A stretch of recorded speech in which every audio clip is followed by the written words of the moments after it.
pengajian tasawuf Ibnu Athaillah kita. Dan tajuk kita hari ini iaitulah tawakal kepada Allah Subhanahu wa taala. Assalamualaikum warahmatullahi wabarakatuh. Alhamdulillah wassalatu wassalam ala Rasulillah wa ala alihi wa sahbihi wa man wala. Ashabul fadilah, Tuan Imam, Tuan Bilal, ahli jawatan kuasa masjid kita yang berkat ini, ibu bapa muslimin muslimat yang saya kasihi sekalian.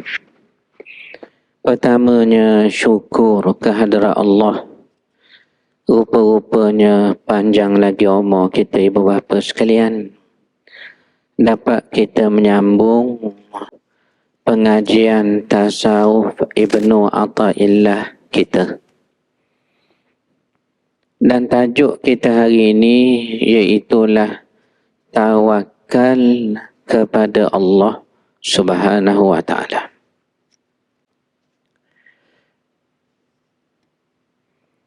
Ada ayat Quran tentang tawakal ni, banyak ayatnya. Antaranya surah Al-Maidah ayat 23. Bismillahirrahmanirrahim. Wa 'alallahi fatawakkalu in kuntum mu'minin. Dan kata Allah, kepada Allah jualah. Fatawakkalu, bertawakalah kamu. In kuntum mu'minin, kalau betul kamu orang beriman. Surah Al-Maidah ayat 23. Apa maksud tawakal? Syekh Sayyid berkata, tawakal adalah percaya sepenuh hati. Percaya tu percayalah. Cuma sepenuh hati ke tidak tu. Jadi kata Syekh Sayyid, tawakal ialah kamu percaya sepenuh hati terhadap apa-apa yang ada pada Allah. Dan putus asa kamu terhadap apa-apa yang ada pada manusia. Maknanya dengan Allah, dia yakin sungguh-sungguh. Yang makhluk kata nak tolong, nak beri ni, belum tentu. Kalau Allah tidak izin. Jadi, maknanya kalau begitu halnya satu orang hamba Allah, kepada Allah dia yakin, kepada makhluk belum tentu. Ni dipanggil apa dia? Tawakal, mengikut Syekh Sayyid. Satu. Ibnu Ujaibah berkata, Ibnu Ajibah ataupun Ujaibah ni boleh sebut belaka dua-dua tu. Ajibah boleh, dengan isim tasghir Ujaibah pun boleh. Adalah satu scholars yang datang kemudian daripada Ibnu Athaillah As-Sakandari, dan beliaulah yang menghuraikan Al-Hikam Ibnu Athaillah tu. Jadi Ibnu Ujaibah dia kata apa dia? Tawakal ialah percaya. Percaya terhadap Allah sehingga tidak lagi bergantung kepada selain Allah. Maknanya lebih kurang apa yang dikatakan oleh Syekh Sayyid tadi, Ibnu Ajibah pun begitu juga. Awak percaya pada Allah tu sehingga awak tidak bergantung lagi kepada selain Allah. Dengan kata lain, tawakal adalah bergantung lagi berharap pada Allah dalam semua keadaan. berdasarkan keyakinan bahawa Allah Maha Tahu dan berkuasa atas segala sesuatu.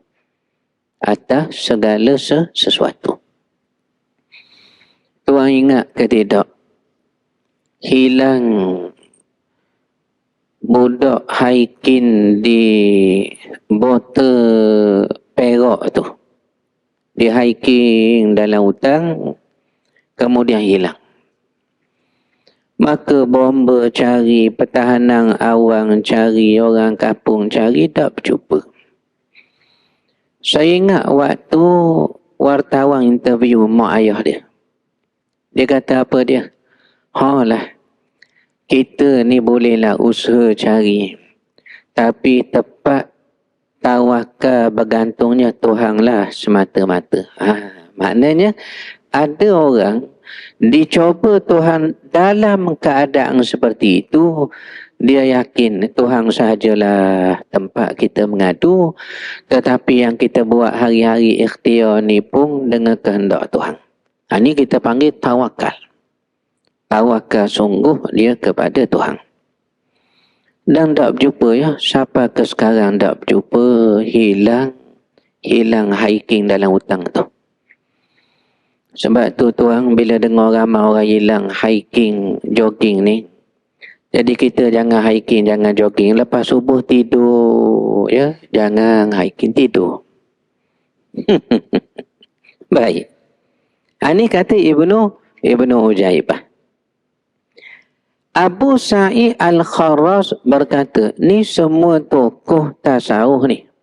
Tokoh tasawuf. Abu Sa'id Al-Kharraz berkata, tawakal ialah awak percaya kepada Allah. Kalau tengok definisi tadi, sama ada Ibnu Ujaibah, Syekh Sayyid, termasuk Abu Sa'id Al-Kharraz. Bila mereka ni orang tanya apa maksud tawakal, semua sebut benda yang sama. Percaya. Percaya. Jadi Al-Kharraz kata apa tu? Tawakal ialah percaya kepada Allah. Lalu bergantung kepadanya. Dan tenteram terhadap ketentuannya. Serta menghilangkan kegelisahan dari dalam hati terhadap perkara dunia dan perkara rezeki dan semua urusan dengan yakin bahawa Allah menentukannya. Mana tawakal ni, apa yang kita sudah usaha, kita serah pada Allah sahajalah. Itu dipanggil percaya kepada Allah setelah kita usaha. Sebahagian ulama kata tawakal adalah engkau mencukupkan diri dengan pengetahuan Allah tentang dirimu dari ketergantungan hatimu kepada selain Allah, dan engkau mengembalikan segala sesuatu hanya kepada Allah. Maka secara kesimpulannya, kata beliau, tawakal kepada Allah ialah menyerahkan segala sesuatu kepada Allah dan bergantung dalam semua kepadanya dan yakin segala kekuatan kekuasaan hanyalah miliknya Allah. Tawakal merupakan sifat bagi hati sebagaimana yang dinyatakan menerusi definisinya sendiri. Oleh kerana itu, tidak ada pertentangan antara tawakal kepada Allah dengan berusaha untuk mendapatkan sesuatu. Tempat tawakal adalah hati, sedangkan tempat berusaha dan bekerja adalah jasmani. Tawakal duduk di hati, ikhtiar ialah di anggota jasmani. Bagaimana seorang mukmin boleh meninggalkan usaha setelah Allah dan Rasulnya memerintahkan manusia berusaha, kemudian barulah diiringi dengan tawakal. Usaha baru tawakal. Kalau tak ada usaha, tidak dipanggil tawakal. Dah dipanggil apa dia tu? Tamanna, angan-angan ya. Angan-angan. Pesan Rasulullah sallallahu alaihi wasallam, seorang lelaki datang kepada Nabi dengan menaiki unta. Lalu dia tanya Nabi, "Ya Rasulullah, wahai pesuruh Allah, aku nak tanya ni, apa dia tu? Aursilu naqati wa atawakkalu?" Boleh tak aku lepas unta ni tak payah ikat? Dah apa-apa nak buat? Tawakal sajalah. Tuan turun kereta tu jangan koci. Jangan kunci, jangan mati enjin, tinggal laptop di dalam, tinggal pitih baru buat keluar dari bank pertanian petang tadi 20,000 bawa seat kereta tu tak ada. Ni saya buat contoh saja tu. Jangan kunci, jangan mati enjin. Kerana dia kata tawakal. Jadi rupanya soalan ni zaman Nabi orang tanya dah. Dia tanya apa dia? Aursilu naqati wa atawakkal? Boleh tak saya turun dari unta ni jangan ikat? Dah tawakal sajalah. Apa jawab Nabi? Faqala i'tilha wa tawakkal. Nabi kata ikat dulu. Ikat dulu. Kemudian tawakal. Jadi tuan mari dengan kereta tu, turun kereta apa patut buat sebelum tawakal? Ikat dulu kereta tu. Ikat di tiang, koci ratai, begitulah. Barulah tawakal. Hadis riwayat Imam Tirmizi. Justru para ulama beranggapan bahawa tidak berusaha adalah sifat malah. Tak nak ikhtiar, tak nak buat apa. Terima sahajalah tawakal, kata dia. Jangan, ini malah. Dan bertentangan dengan roh Islam. Para ahli tasawuf juga menekankan hal ini sebagai satu pembentukan dalam meluruskan pemikiran dan jawapan atas pelbagai keraguan yang memberi impak negatif kepada ahli tasawuf. Kerana sebahagian salah faham dalam tasawuf meninggalkan usaha dan dunia, sebaliknya menumpukan akhirat sehingga tiada terurus mereka dalam dunia ini. Mana ada setengah orang tasawuf, dia faham sejak dia belajar tasawuf di Masjid Al-Falah tu. Saya dengan tuan-tuan ni lama dah ya. Saya dengan tuan-tuan ni lama dah saya ingat. Daripada rambut saya pendek sampai panjang dah. Lama dengan tuan-tuan ni. Saya ingat Al-Falah ni 4 tahun dah. 4 tahun. Kuliah muslimahnya, kuliah dengan tuan-tuan jemaah ni lama. Jadi sejak tuan belajar tasawuf ni, tuan pun kata saya nak beramal lah tasawuf. Oleh kerana nak beramal, silap faham tu ada. Molek-molek kerja berhenti. Kerana apa? Tasawuf. Molek-molek ada kereta jual, nak berjalan kaki. Sejak masuk tasawuf, bajunya berkedut. Seliparnya lain sebelah. Merah sebelah, biru sebelah. Kerana dipahamnya zuhud ahli tasawuf. Ni bukan zuhud, ni kedekut. Zuhud lain, sufi yang benar, tasawuf yang benar ni ialah bagaimana Nabi tunjuk. Bagaimana Nabi tunjuk. Imam Malik mengatakan tasawuf bukanlah tidak berharta, tetapi kosong hati dari bergantung. Itu dia. Bergantung kepadanya. Jadi makna tawakal ialah apa dia? Awak bukan tak ada harta. Awak bukan tidak usaha, tidak ikhtiar. Cuma awak ikhtiar bergantung kepada Tuhan. Itu maksudnya tawakal. Jadi banyak salah faham masyarakat kepada ahli tasawuf yang jahil kerana mereka meninggalkan usaha kerana yakin, itulah makna tawakal. Ni tak betul. Imam Husyairi berkata, tempat tawakal adalah hati. Dan gerakan anggota tubuh tidak bertentangan dengan tawakal dalam hati. Walau awak tawakal dalam hati, usaha yang awak buat secara lahiriah itu memang disuruh agama.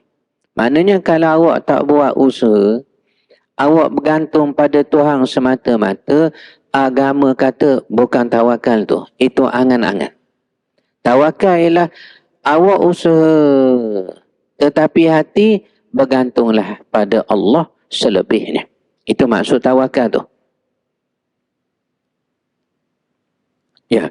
Jika sesuatu itu sulit, payah ya, maka itu adalah kerana takdir Allah. Dan jika dia sesuai dengan kehendak kita dan doa kita, itu kerana kemudahan dari Allah. Bukan sebab pandai kita tu. Kebetulan Tuhan nak beri mudah. Kalau satu sulit, itu ketentuan dari Tuhan. Tiada bergunanya lagi ikhtiar kamu. Tetapi tawakal kamu sudah mendapat ihsan dari Allah. Ihsan dari Allah. Imam Ghazali berkata, orang-orang yang jahil menyangka bahawa syarat tawakal ialah tinggalkan usaha dan tinggalkan pengobatan. Mana metang sakit dia tawakal, jangan berubat. Ni tak betul ni. Tidak betul. Hal ini merupakan kesalahan kerana semua itu diharamkan oleh syariat. Mana syariat suruh usaha, kemudian tawakal. Wa 'alallahi fatawakkalu, kepada Allah kamu bertawakal setelah usaha. Syariat telah memuji tawakal dan mengharuskannya. Maka bagaimana tawakal boleh diterima jika seseorang itu meninggalkan usaha dan ikhtiar? Maknanya kalimah tawakal datang selepas kita usaha. Dia ada kaitan begitu. Tidak dipanggil tawakal selagi tidak usaha. Kerana tawakal datang selepas satu-satu orang usaha. Dan Allah puji orang berusaha. Para ahli tasawuf telah menunjukkan salik kepada sisi hati yang dalam, iaitu bahawa dalam setiap pekerjaan dia harus berusaha tanpa bergantung kepada usaha atau mencondongkan hati kepadanya. Apa maksud dia ni? Salik, salikin, salik. Orang yang bersuluk tu. Salik ni orang yang bersuluk. Suluk tu sifat yang dibuat oleh salik. Saya buat contoh. Beriman tu sifat. Mukmin tu orang yang beriman. Salik ni orang yang bersuluk. Suluk tu perbuatan. Salik tu orang yang melaksanakan perbuatan itu. Macam kita sambut maulud baru ni. Ada orang sebut maulud, ada orang sebut maulid. Maulud lain, maulid lain. Maulud, Nabi tu sendiri beranak. Maulid ni kelahiran Nabi. Harinya, tahunnya, waktunya. Ya. Jadi orang yang bersalik ni, bersuluk, ialah orang yang melakukan ikhtiar dulu dengan bersuluk menuju Tuhan. Usaha, beramal nak sampai pada Allah. Setelah dia usaha dengan cara suluk, barulah dia boleh tawakal. Tuhan terimalah amal kita tu. Itu maksudnya ya. Itu maksudnya. Qadhi Iyad berkata, para sufi, orang tasawuf ni, selalu menekankan pentingnya usaha. Akan tetapi, mereka tidak benarkan jika tawakal disertakan dengan tunduk terhadap usaha. Usaha kena, tapi kena bergantung pada Tuhan. Kalau awak usaha sudah betul, Awak bergantung pada usaha, salah. Awak bergantung pada Tuhan, kita panggil tawakal, tapi usaha awak tak buat pun salah. Awak kena usaha, kemudian awak bergantung pada Allah. Itulah ahlu sunnah wal jamaah ni. Dan seorang harus yakin bahawa ia tidak dapat memberi manfaat atau menolak mudarat. Akan tetapi semuanya dari Allah setelah ia berusaha. Dia masuk tajuk kecil tu beberapa sekalian. Keutamaan tawakal. Tawakal merupakan salah satu hasil dari iman dan buah dari makrifat. Hasil dari iman dan buah dari makrifat. Sejauh mana seorang hamba mengenal Allah dan sifat-sifat Allah, maka sejauh itu pula tawakalnya kepada Allah. Sesungguhnya yang bertawakal kepada Allah hanyalah orang yang tidak melihat kepada yang lain selain nampak Allah semata-mata.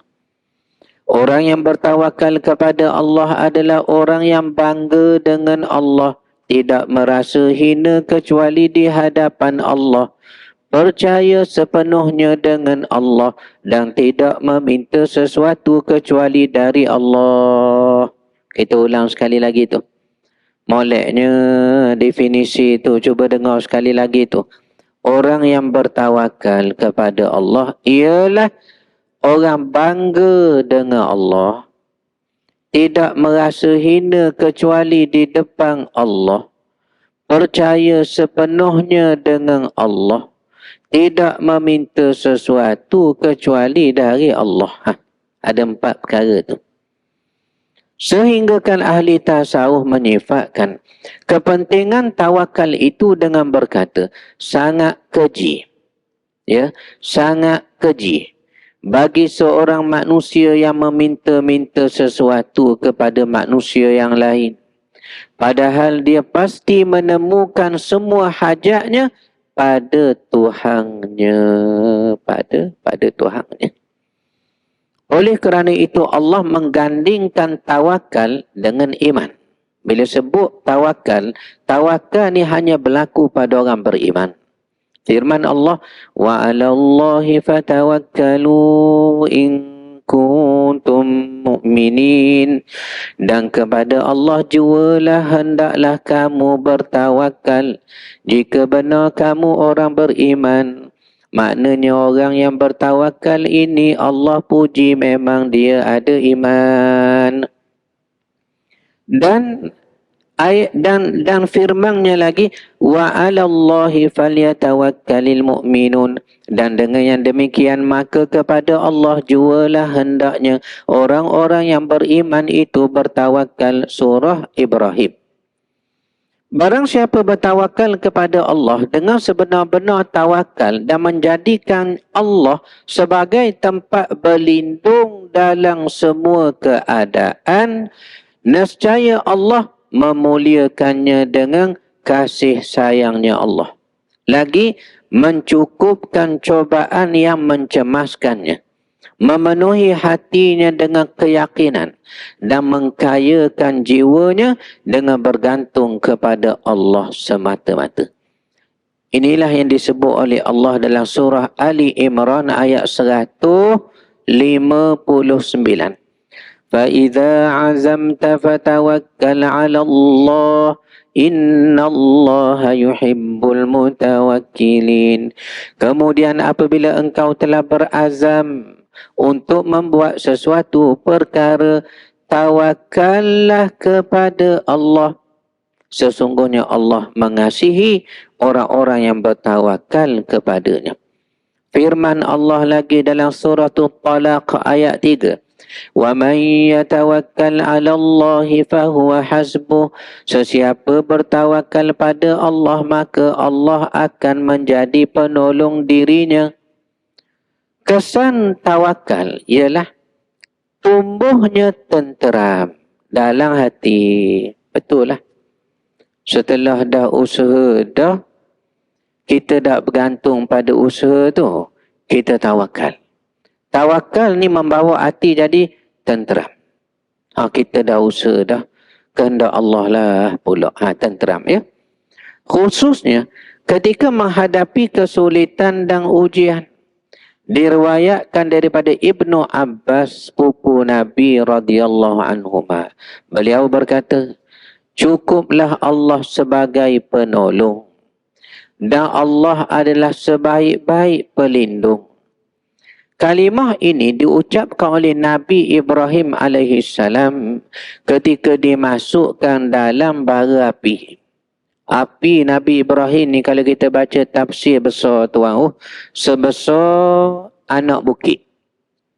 Unggung api yang dibuat di wilayah kota Ur itu di Iraq. Ibrahim ni di Iraq. Dia hidup Namrud perintah buatnya unggung api sebesar anak bukit.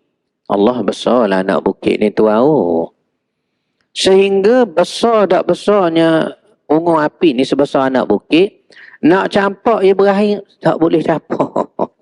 Sebab bahang panah tu.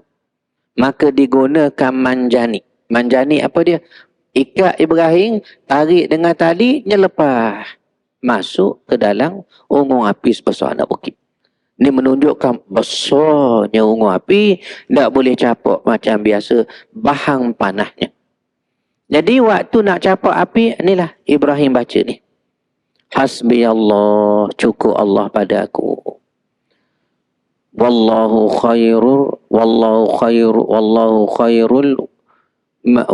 khairul makirin.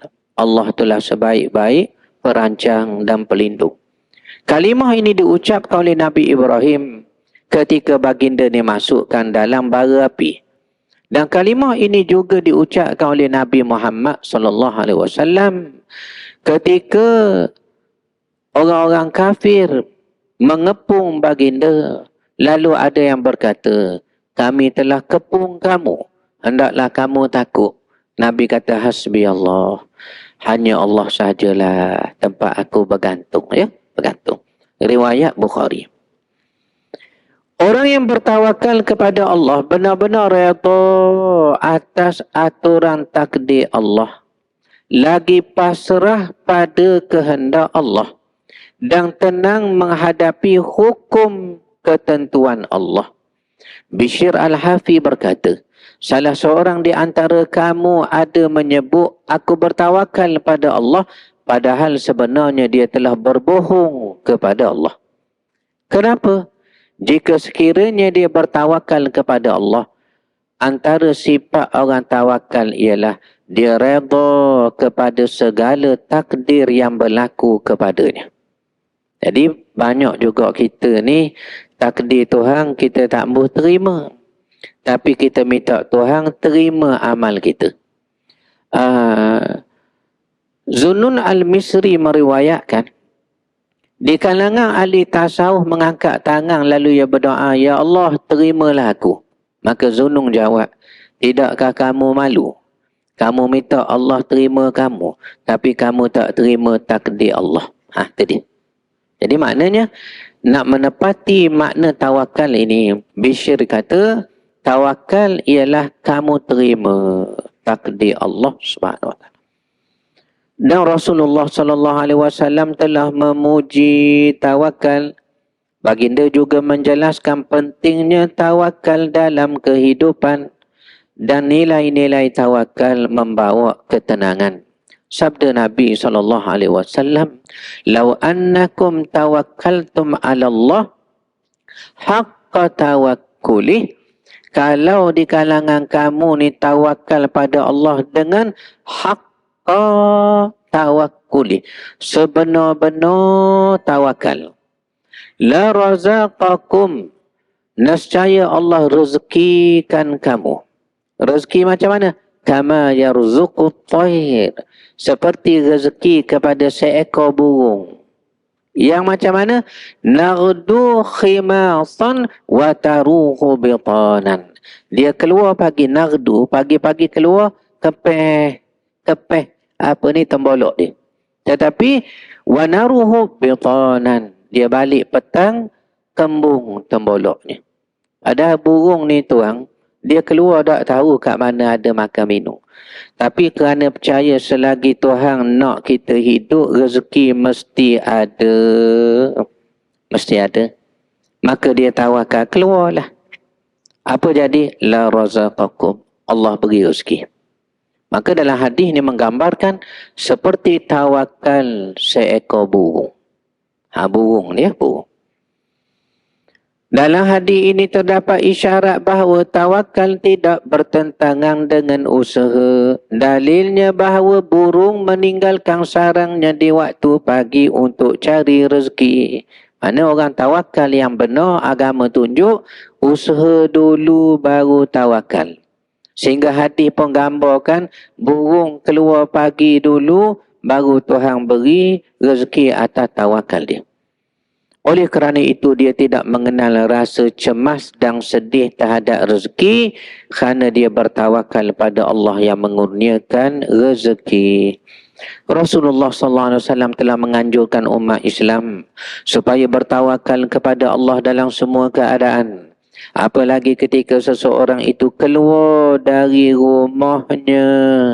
Baginda bersabda mafhumnya, barang siapa ketika keluar dari rumah lalu mengucapkan bismillah, tawakkaltu ala Allah, la hawla wa la quwwata illa billah. Maksudnya, dengan nama Allah aku tawakal kepadanya. Tiada kekuatan dan kekuasaan kecuali atas izin Allah. Maka ada suara menjawab doanya tadi, engkau telah diberi petunjuk. Engkau telah diberi kecukupan. Engkau telah dilindungi. Apa jadi? Syaitan akan jauh darinya. Syaitan yang seko akan berkata kepada syaitan yang lain pula, awak nak buat apa pada dia tu? Kenapa? Kan Allah dah beri dia petunjuk, kecukupan dan perlindungan. Jadi nak keluar kita baca sokmo, memang sokmo kita amal sokmo dah ya. Bismillahirrahmanirrahim. La haula wa la quwata illa billah. Dilindung kita dari syaitan, dicukupkan rezeki kita, dipelihara Allah kita. Hadis riwayat Abu Daud, Nasai dan Tirmizi. Tingkatan tawakal. Malam ni saya baca je tuan ya. Tak payah ulah lah. Baca saja. Pasal kalau baca dengan ulah pun sama saja jemaah kita ni. Dia dengar saja ya. Malam ni kita baca. Nabi dah ni. Tingkatan tawakal. Rupanya tawakal ada level-levelnya. Ada 3 level tawakal. Pertama, tawakal yang paling rendah. Apa cirinya? Iaitu seseorang bersama Allah sebagaimana mewakil. Orang yang mewakilkan seseorang. Mana orang tawakal ni, saya wakil ke awak lah. Itu orang tawakal yang biasa. Cuba tengok peringkat kedua. Iaitu engkau bersama Allah. Sebagaimana seorang anak kecil bersama ibunya. Seorang anak pasti menyerahkan segala urusan dirinya kepada ibunya. Jadi seorang bergantung kepada satu orang lain. Kawangnya lah. Itu tawakal yang rendah. Tawakal sederhana, orang yang bersama dengan Allah juga seumpama anak bergantung pada ibu.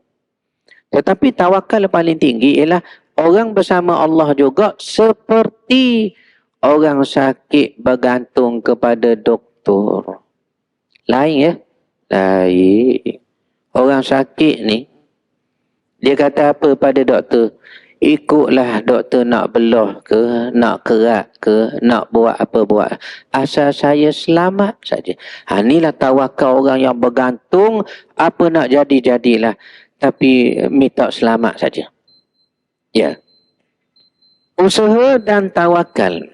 Kita habis dah tu. Tawakal merupakan buah terbaik dari iman dan ma'rifat. Tawakal merupakan jalan utama untuk memperolehi kebahagiaan dari Allah. Ahli sufi telah memahami hakikat tawakal dengan sebenarnya. Mereka sedar bahawa tawakal bukanlah bererti berdiam diri tidak berusaha. Tetapi Tawakal adalah membatasi harapan pada Allah semata-mata setelah berusaha kepada Allah. Kita berdoa semoga Allah memilih kita untuk mengecapi nikmat tawakal kepada Allah setelah kita berusaha lalu bergantung kepadanya semata-mata. Amin ya rabbal alamin. Habis tajuk kita malam ni tawakal. Ibu bapa sekalian, assalamualaikum warahmatullahi wabarakatuh. Alhamdulillah rabbil alamin.